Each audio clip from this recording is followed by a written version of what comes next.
हम्म तो दो तरह की ह्यूमन एक्टिविटीज होती हैं, इकोनॉमिक और अनइकोनॉमिक ह्यूमन एक्टिविटीज। इकोनॉमिक एक्टिविटी का मतलब होता है जो एक्टिविटी लिविंग अर्न करने के लिए परफॉर्म की जाए। नॉन इकोनॉमिक एक्टिविटी मतलब जो सोशल, फिजिकल या इमोशनल नीड सेटिस्फाई करने के लिए हम करते हैं। अगर डिफरेंस की बात करें तो देखो दोनों के ऑब्जेक्टिव ही अलग अलग है। लिविंग अर्न करना इकोनॉमिक एक्टिविटी का ऑब्जेक्टिव है, जबकि सोशल, फिजिकल या इमोशनल नीड्स को सेटिस्फाई करना नॉन इकोनॉमिक एक्टिविटी का ऑब्जेक्टिव है। अगर हम बात कर सके कि इकोनॉमिक एक्टिविटी को हम हमेशा मनी में मेजर करते हैं, जैसे प्रॉफिट हम कमाना चाहते हैं या सैलरी, तो हमेशा इन टर्म्स ऑफ मनी हम इसके बारे में बात करते हैं। नॉन इकोनॉमिक एक्टिविटीज को मनी में मेजर नहीं किया जा सकता। अब बात करें अगर हम एक्सपेक्टेशन की, तो इकोनॉमिक एक्टिविटीज में तो एक्सपेक्टेशन इन्वॉल्व है इन टर्म्स ऑफ मनी, और नॉन इकोनॉमिक एक्टिविटी में कोई मनी की टर्म्स की एक्सपेक्टेशन नहीं है, बल्कि सेटिस्फेक्शन चाहिए, मेंटल सेटिस्फेक्शन चाहिए। तो इस ग्राउंड पे भी ये दोनों एक्टिविटी अलग अलग हो गई, एक्सपेक्टेशन के ग्राउंड पे, मेजरमेंट के ग्राउंड पे। और अगला है ड्यूरेशन के ग्राउंड पे। हम हमारे जीवन का मेजर पोर्शन और रेगुलर पोर्शन इकोनॉमिक एक्टिविटी में लगाते हैं, क्योंकि हमें लिविंग अर्न करनी होती है। जो स्पेयर टाइम बचता है उसमें हम बेसिकली क्या कर रहे होते हैं, नॉन इकोनॉमिक एक्टिविटी कर रहे होते हैं। स्पेयर टाइम में हम नॉन इकोनॉमिक एक्टिविटी कर रहे होते हैं। एंड रिजल्ट क्या है, इकोनॉमिक एक्टिविटी से आपको गुड्स एंड सर्विस मिलती है। बेसिकली आप बिजनेस कर रहे हो, प्रोफेशन कर रहे हो या एम्प्लॉयमेंट में हो, अल्टीमेटली तो आप काम गुड्स और सर्विस पे कर रहे हो। नॉन इकोनॉमिक एक्टिविटी में केवल mental satisfaction he and result है। वो फिजिकल नीड हो सकती है, सोशल नीड हो सकती है या इमोशनल नीड्स हो सकती है, जिससे आप सेटिस्फाई होते हो। तीन टाइप की देखो, अब नॉन इकोनॉमिक को छोड़ दिया, बस इतना ही पढ़ा और छोड़ दिया, चैप्टर आगे बढ़ गया किन एक्टिविटीज पे, इकोनॉमिक एक्टिविटी में। इकोनॉमिक एक्टिविटी में चैप्टर आगे बात करता है तीन तरह की इकोनॉमिक एक्टिविटी होती है, एक बिजनेस, दूसरी प्रोफेशन, तीसरी एम्प्लॉयमेंट। पहले हम तीनों के डिफरेंस पे बात कर लें। बिजनेस को एस्टेब्लिश करना एक लीगल प्रोसेस है, लीगल फॉर्मेलिटीज पूरी करनी पड़ती है, जैसे किसी एक्ट में रजिस्ट्रेशन लेना पड़ सकता है। प्रोफेशन को में आने के लिए अगर तुम एक प्रोफेशनल बनना चाहते हो, तो एग्जाम्पल दिमाग में रखो, चार्टर्ड अकाउंटेंट, लॉयर या डॉक्टर। उसके लिए आपको सबसे पहले तो एग्जाम क्वालिफाई करके एक मेंबरशिप लेनी पड़ेगी किसी एसोसिएशन से। जैसे डॉक्टर बनना है तो आईएमए से एसोसिएशन का मेंबरशिप ले लो, चार्टर्ड अकाउंटेंट बनना है तो आईसीआई से मेंबरशिप लेनी पड़ेगी। तो मेंबरशिप लो किसी प्रोफेशनल बॉडी से, जो भी प्रोफेशन आप चुन रहे हो, और सर्टिफिकेट ऑफ प्रैक्टिस ऑब्टेन करो। सर्टिफिकेट ऑफ प्रैक्टिस एक तरह से उनका परमिशन है कि आप as a doctor, as a lawyer, as a CA काम कर सकते हो। एम्प्लॉयमेंट, एम्प्लॉयमेंट कैसे शुरू की जाती है, किसी पर्सन के पास एक एग्रीमेंट में एंटर हो जाके, आपके बीच में एम्प्लॉयर एम्प्लॉय का एक एग्रीमेंट बनेगा, उसमें टर्म एंड कंडीशन लिखी जाएगी, आपकी जॉब क्या है, कितने आवर्स की है, कितने पैसे दिए जाएंगे, कितने दिन की छुट्टी मिलेगी, वगैरह वगैरह, ऐसी कोई डिटेल्स हो सकती है। तो अगर आप एक बिजनेसमैन बनना चाहते हो तो लीगल फॉर्मेलिटीज पूरी करनी पड़ेगी, प्रोफेशनल बनना चाहते हो तो किसी प्रोफेशनल एसोसिएशन का मेंबरशिप लेना पड़ेगा, और अगर एम्प्लॉय बनना चाहते हो तो कोई एम्प्लॉयर के पास जाके एक एग्रीमेंट में एंटर होना पड़ेगा। ये तरीका हुआ इनको शुरू करने का। नेचर ऑफ वर्क, किस तरह का काम है बिजनेस, बिजनेस है गुड्स एंड सर्विस की डीलिंग। प्रोफेशन है पर्सनलाइज सर्विस, ये जनरलाइज सर्विस नहीं है, पर्सनलाइज। पेशेंट को क्या बीमारी है उसके हिसाब से डॉक्टर इलाज करता है, सबका इलाज एक जैसा नहीं करता, सबको एक जैसी राय नहीं देते वकील। आपका केस क्या है, उसमें सिचुएशन क्या है, उस हिसाब, तो it is a personalise service. Employment का क्या हिसाब है सर, ये तो जो एग्रीमेंट में लिखा है वैसा काम करना है। तो काम क्या करना है, बिजनेस में गुड्स एंड सर्विस की डीलिंग करनी है, या प्रोफेशन में पर्सनलाइज सर्विस देनी है, according to person need and requirement and wants, ऐसा लिख सकते हो। एम्प्लॉयमेंट में जो एग्रीमेंट में मेंशन टर्म एंड कंडीशन है उसके अकॉर्डिंग्स में आपको काम करना है। क्वालिफिकेशन, बिजनेसमैन होने के लिए कोई क्वालिफिकेशन की जरूरत है ही नहीं। प्रोफेशन के लिए बिल्कुल क्वालिफिकेशन की जरूरत है, और क्वालिफिकेशन में एग्जाम आती है, ये एक क्वालिफिकेशन है। फिर आपको ट्रेनिंग और एक्सपीरियंस होना चाहिए, ये दूसरी क्वालिफिकेशन है। और आपके पास उस प्रोफेशनल एसोसिएशन का मेंबरशिप होना चाहिए, वो आपको सीओपी भी देगी, तब जाके आप क्वालिफाई हुए एज अ डॉक्टर काम करने के लिए, एज अ सीए काम करने के लिए, ये सब आपके पास होना चाहिए। एग्जाम क्वालिफाइड है, ट्रेनिंग है, एक्सपीरियंस है, मेंबरशिप है और सीओपी है। समझ में आई बात?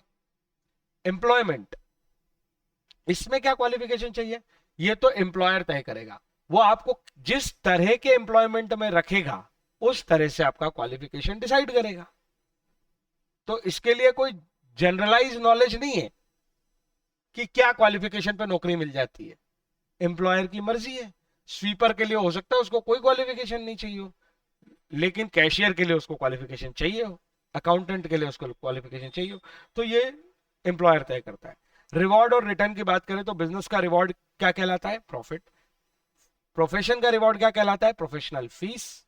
जो डॉक्टर लॉयर लेते हैं वो प्रॉफिट बोल के थोड़ी फीस बोल के लेते हैं। एम्प्लॉयमेंट का रिवॉर्ड है सैलरी। अगर मैं कैपिटल इन्वेस्टमेंट की बात करूं तो ऑब्वियस बात है बिजनेस में कितना इन्वेस्टमेंट लगेगा ये तो डिपेंड करेगा बिजनेस के साइज और नेचर पे। अगर छोटी ऑर्गेनाइजेशन है तो कम इन्वेस्टमेंट, बड़ी है तो ज्यादा। अगर मैन्युफैक्चरिंग ऑर्गेनाइजेशन है तो ज्यादा, क्योंकि उसमें प्लांट, मशीनरी, कैपिटल ये सब लगता है। और ट्रेडिंग है तो हो सकता है केवल एक दुकान की जरूरत हो। तो depend on the nature and size of the business. आपके बिजनेस का नेचर क्या है, उसका साइज क्या है। प्रोफेशन में लिमिटेड कैपिटल लगता है क्योंकि एक ऑफिस तो चाहिए ही जहां पे बैठ के आप कंसल्टेंसी और एडवाइजरी सर्विस दोगे। एम्प्लॉयमेंट में आपको कोई कैपिटल नहीं लगाना है, कैपिटल एम्प्लॉयर लगाएगा। तो there is no need to invest any capital in employment. Risk की बात करो, बिजनेस करोगे, कैपिटल के ऊपर पूरा रिस्क लिखना है। कैपिटल की रिक्वायरमेंट सबसे ज्यादा किसमें थी, बिजनेस में। तो रिस्क वही तो लॉस होगी जो लगाया है। तो रिस्क कहां इन्वॉल्व ज्यादा है, बिजनेस में। ह्यूज इन्वेस्टमेंट है आपके, इसलिए ह्यूज रिस्क है। रिस्क तो वही है ना, अनसर्टेनिटी, प्रॉफिट होगा कि लॉस होगा वी डोंट नो। प्रोफेशन में आपने मॉडरेट कैपिटल लगाया था तो रिस्क भी मॉडरेट। और एम्प्लॉयमेंट में आपने जब कैपिटल लगाया ही नहीं तो कोई रिस्क है ही नहीं। ट्रांसफर ऑफ इंटरेस्ट, इंटरेस्ट का मतलब यहां पे क्या है, राइट और बेनिफिट। तो एज अ बिजनेसमैन आप क्या अपने राइट और बेनिफिट ट्रांसफर कर सकते हो, answer is yes, subject to some formalities. कुछ फॉर्मेलिटी पूरी करनी पड़ेगी, एग्रीमेंट बनाने पड़ेंगे वगैरह वगैरह।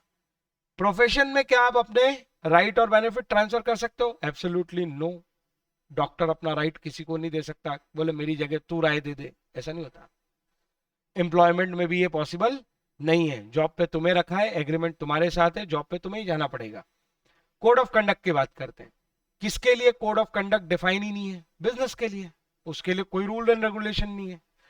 लेकिन प्रोफेशनल के लिए स्ट्रिक्ट कोड ऑफ कंडक्ट है, जो किसने डिफाइन किए हैं, प्रोफेशनल बॉडी ने। और इनका कंप्लायंस स्ट्रिक्टली होना चाहिए, इनका फॉलो स्ट्रिक्टली होना चाहिए। एम्प्लॉयमेंट में क्या कोड ऑफ कंडक्ट होते हैं, बिल्कुल होते हैं। कौन बनाता है, एम्प्लॉयर बनाता है।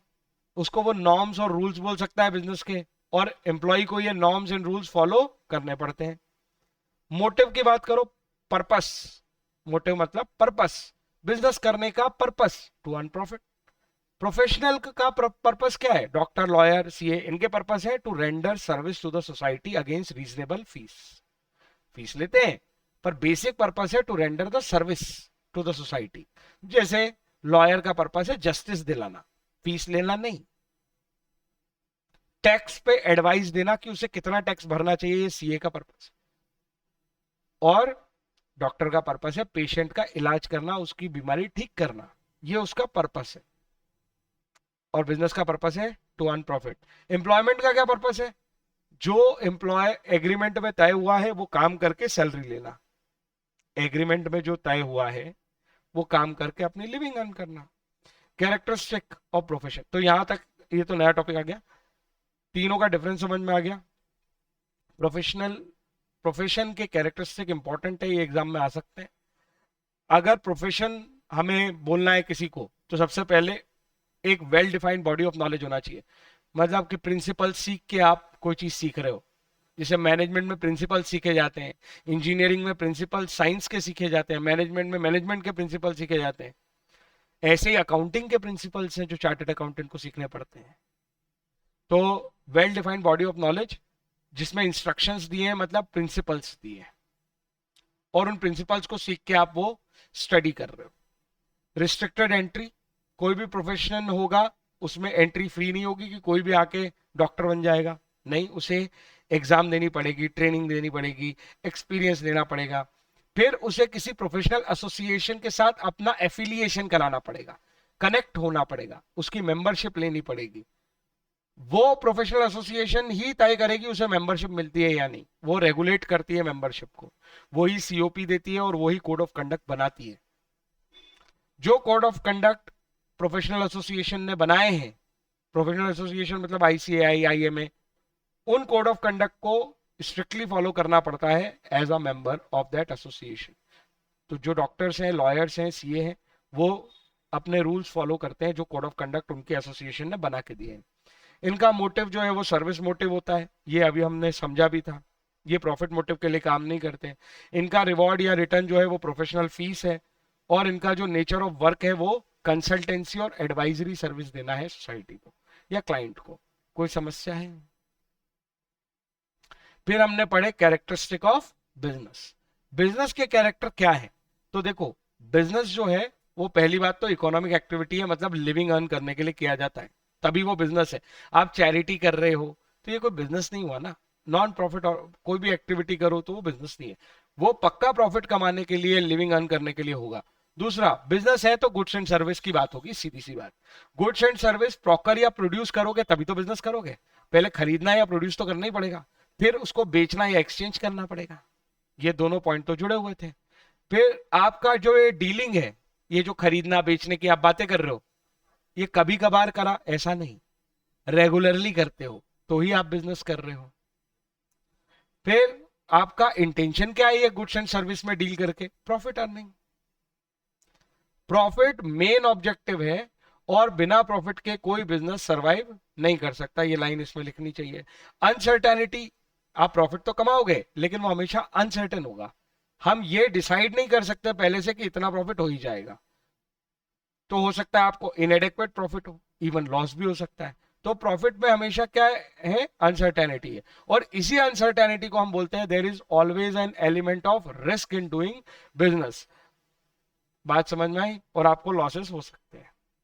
तो यहां तक हमने पढ़ लिया, ये रिवाइज हो गया मुश्किल से 10 मिनट में।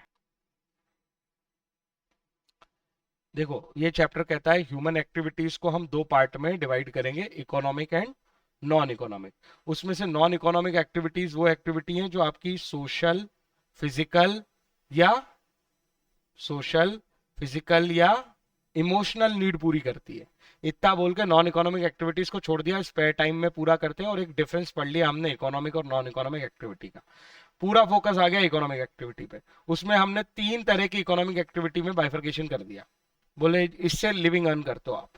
इकोनॉमिक एक्टिविटी वो एक्टिविटी है जो लिविंग अर्न कराती है, और आप या तो एम्प्लॉयमेंट के थ्रू लिविंग अर्न करते हो, प्रोफेशन के थ्रू करते हो, या बिजनेस के थ्रू करते हो। नाम अलग अलग है, एम्प्लॉयमेंट से सैलरी मिलती है, प्रोफेशन से फीस मिलती है, बिजनेस से प्रॉफिट मिलता है। इसमें भी एम्प्लॉयमेंट और प्रोफेशन को एक बार समझाया, फिर इन तीनों के डिफरेंस दिखाए, और चैप्टर ने इन दोनों का साथ भी छोड़ दिया। आगे एम्प्लॉयमेंट और प्रोफेशन पे कोई बात ही नहीं करी। फिर वो चैप्टर ले गया कहा? बिजनेस पे। हमारे सिलेबस का नाम ही है बिजनेस स्टडीज, इसीलिए वो यहां ले गया। फिर वो बिजनेस पे ले जाने के बाद बातें करता है कि बोले बिजनेस 2 तरह से होता है, एक इंडस्ट्रियल तरीका है और एक कमर्शियल तरीका है। इंडस्ट्रियल तरीका जो है बिजनेस का, वो कहता है कि इंडस्ट्री को 3 पार्ट में हम बांटेंगे, primary, secondary, tertiary. Primary industry में हम 2 तरह की सब पार्ट बना सकते हैं, एक्सट्रैक्टिव और जेनेटिक। एक्सट्रैक्टिव में ह्यूमन स्किल और कंपिटेंस का कोई काम नहीं है, एयर, सॉइल, वाटर से आप जो एक्सट्रैक्ट होता हो कर लाओ। जैसे आप माइनिंग करके कोल निकाल लो, समुद्र से फिशिंग करके या नदी से फिशिंग करके मछली निकालो, तो इसमें आपने कोई एफर्ट नहीं डाला। जंगल में जाके लकड़ी काट लो, वो अपने आप उगती है, आपका कोई स्किल नहीं है उसमें। लेकिन अगर, या आप वहां जाके हंटिंग कर लो, लेकिन अगर आपके जानवर पाले हुए हैं, आपके प्लांट्स उगाए हुए हैं, आपकी फिशिंग, आपकी फिश पाउंड है उसमें आप मछलियां पालन करते हो, तो फिर ये जेनेटिक में आएगा। कोई डाउट है? सेकेंडरी इंडस्ट्री जो होती है वो मैन्युफैक्चरिंग या कंस्ट्रक्शन का काम करती है। बेसिकली उसको रॉ मटेरियल प्राइमरी इंडस्ट्री से मिल जाता है, वो उसको कन्वर्ट करके लोगों के नीड यूजफुल बनाती है। कंस्ट्रक्शन और मैन्युफैक्चरिंग दो तरीके हैं। कंस्ट्रक्शन ऑफ रोड, बिल्डिंग, आप कोई भी चीज कंस्ट्रक्ट करोगे, डैम, फ्लाईओवर्स, तो ये कंस्ट्रक्शन में आ गया। लेकिन मैन्युफैक्चरिंग में आती है चार तरीके, एनालिटिकल, सिंथेटिकल, प्रोसेस और असेंबलिंग। क्रूड ऑयल को सोचो और एनालिटिकल इंडस्ट्री समझ में आ जाएगी, जहां पे आप अलग अलग करते जाते हो किसी एक रॉ में से चीजों को, तो एनालिटिकल कहलाएगा। जब आप मिक्सचर बनाते हो तो वो सिंथेटिकल कहलाएगा। लेकिन अगर मिक्सचर ऐसा बना कि आपके ओरिजिनल जो रॉ मटेरियल है वो खो गए, आप उनको सेग्रीगेट नहीं कर सकते, उन्हें आइडेंटिफाई भी नहीं कर सकते, तो ही वो सिंथेटिकल है। इसका एक बहुत अच्छा एग्जांपल है मेडिसिन। मेडिसिन भी सिंथेटिक तरीके से बनती है, दवाइयां, उसमें अलग अलग केमिकल का कॉम्बिनेशन होता है जिसे आप अलग नहीं कर सकते। इसी के जैसा होता है असेंबलिंग, लेकिन उसमें आप कंपोनेंट को अलग अलग कर सकते हो। जैसे कार में आप उसके कांच, टायर, स्टीयरिंग, इंजन सब अलग अलग कर सकते हो, वो केवल असेंबल है। टीवी, लैपटॉप, ये सब असेंबल है, इनके कंपोनेंट्स आप कभी भी अलग कर सकते हो। तो ये दोनों मिक्सचर से बनते हैं, सिंथेटिकल और असेंबलिंग, लेकिन दोनों में बहुत अंतर है कि आप उसका जो रॉ कंपोनेंट है उसको अलग कर सकते हो या नहीं। प्रोसेसिंग एक ही बचता है। मिल्क प्रोडक्ट का कोई भी एग्जांपल ले लो, जैसे आपको घी बनाना है तो मिल्क को पहले आप एक स्टेज में प्रोसेस करके दूसरे स्टेज में ले जाओगे, फिर दूसरे से तीसरे में, तीसरे से चौथे में, तब जाके आपको घी मिलेगा। तो जब आपको मल्टीपल स्टेजेस में प्रोडक्ट को कैरी कराना होता है और एक का आउटपुट दूसरे का इनपुट बनता है, तब वो प्रोसेस कहलाती है। बेंच बनी, टेलीविजन बना, इसमें प्रोसेस भी इन्वॉल्व थी और असेंबलिंग भी थी। मेरी बात समझ में आई? पर मिल्क इसका ज्यादा अच्छा एग्जांपल है, क्योंकि वो एक ही चीज है जो फर्दर प्रोसेस होती जाती है। जो टर्शरी इंडस्ट्री है वो ऑब्वियसली है प्राइमरी और सेकेंडरी को सपोर्ट देने के लिए बनी है। हम पांच तरह की हमारे बुक्स में बार बार रिवाइज कर रहे हैं, बैंकिंग, इंश्योरेंस, ट्रांसपोर्ट, वेयरहाउस और एडवर्टाइजमेंट। इन पांचों के बिना प्राइमरी और सेकेंडरी इंडस्ट्री काम नहीं कर पाएंगी।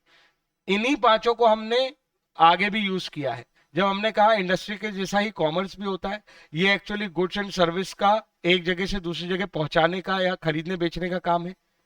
इसमें सिंपल ट्रेडिंग है, और ट्रेडिंग को भी सपोर्ट चाहिए इन्हीं पांच चीजों का जो टर्शरी इंडस्ट्री में लिखी है।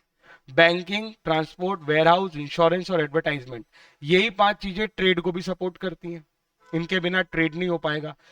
हमने हिंड्रेंसेस पढ़े, हिंड्रेंस ऑफ प्लेस को दूर करता है कौन सा?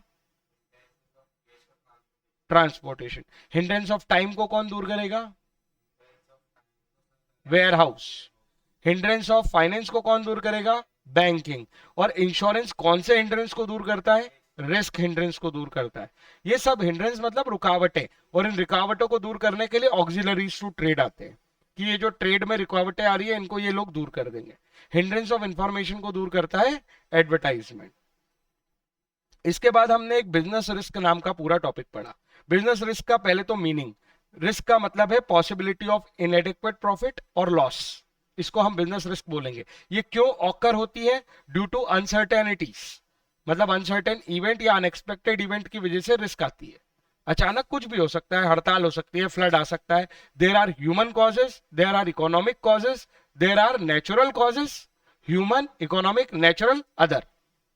अदर में क्या आएगा? टेक्नोलॉजिकल और लॉ, ये हमने पढ़े ना। इन चारों अनसर्टेनिटीज की वजह से ही क्या आती है? Business risk. और उसको हम डिफाइन क्या करते हैं? There is always a possibility of loss और इनएडिक्वेट प्रॉफिट। ऐसा कोई बिजनेस नहीं हो सकता जिसमें रिस्क ना हो। You can not avoid a risk, you can just minimise a risk. बात समझ में आई? रिस्क दो तरह की होती है, स्पेकुलेटिव और प्योर रिस्क। स्पेकुलेटिव वो रिस्क है जहां पे लॉस और प्रॉफिट दोनों का चांस है, लेकिन प्योर रिस्क वो रिस्क है जहां पे आपका, ये सबसे अच्छी बात ये है कि लॉस ना हो, प्रॉफिट का तो कोई चांस ही नहीं है। There is no possibility of profit in pure risk.